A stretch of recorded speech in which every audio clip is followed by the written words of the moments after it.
NEET मामले में याचिकाकर्ता भी हैं, शिवम सिंह राजपूत।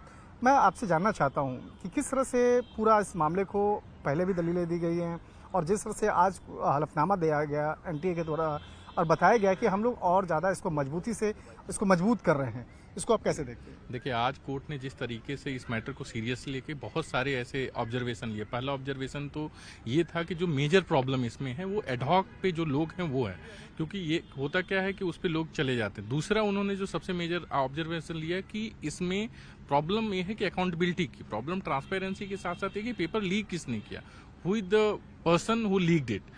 तीसरी साथ साथ रिकमेंडेशन की बात करें तो राधाकृष्णन आज खुद आए हुए थे। उन्होंने ये बोला कि शॉर्ट टर्म उन्होंने 60 रिकमेंडेशन दिया और लॉन्ग टर्म में 35 रिकमेंडेशन दिए हैं, जिसमें से मोस्टली उन्होंने अडॉप्ट कर लिया। और साथ ही साथ जो है आज कोर्ट ने जो है ये भी बोला कि इसमें कई सारे लाखों बच्चों के साथ साथ पेरेंट्स जो है अपना टाइम, मनी, इमोशन सब इन्वॉल्व करते हैं, उनके लिए बहुत ही ज़्यादा फैटल है और एक दुखदायी चीज़ें हैं जिसको उन्होंने किया। और साथ ही साथ इसमें आज कोर्ट ने ये भी बोला कि इस मैटर को कुछ समय तक वो मॉनिटर करेंगे और इस मैटर को उन्होंने, क्योंकि इसमें सॉलिसिटर जनरल तुषार मेहता ने ये भी बोला कि इस मैटर को खुद प्रधानमंत्री जो है हाई लेवल कमेटी के साथ देख रहे हैं। बहुत सारे ऐसे स्टेप्स लिए गए हैं जो पब्लिक डोमेन में नहीं आए हैं, जो है कॉन्फिडेंस को रखते हुए, लेकिन जो है इस मैटर में कई सारे बदलाव इसी एग्जाम के तहत, इसी 21 मई के पहले जो है इसको किया जाएगा। एक तरह से कह सकते हैं कि जो प्रश्न पत्र लीक होने का जो कई साल से एक मामला सामने आ रहा था, तो अब लगता है कि उस पर लगाम लग जाएगा। देखिए, इस पे अगर कमेटी जिस तरीके से राधाकृष्णन की बात हो रही, एंड टू एंड इंक्रिप्शन की भी बात हो रही है, सवाल यहाँ पे है कि बहुत सारे ऐसे फैक्टर हैं। पहला फैक्टर उन्होंने बताया कि जैसे ad hoc system is one of the factor.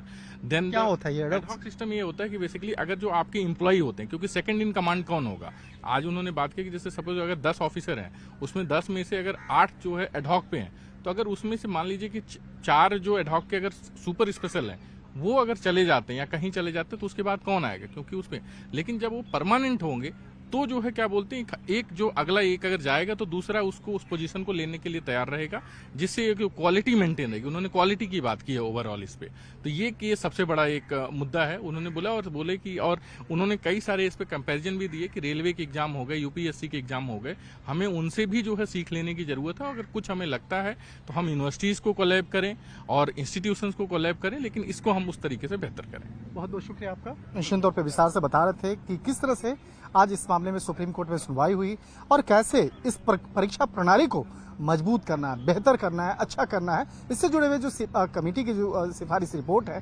हलफनामा है, उसके बारे में भी कोर्ट के सामने उन तमाम दलीलों को रखा गया था।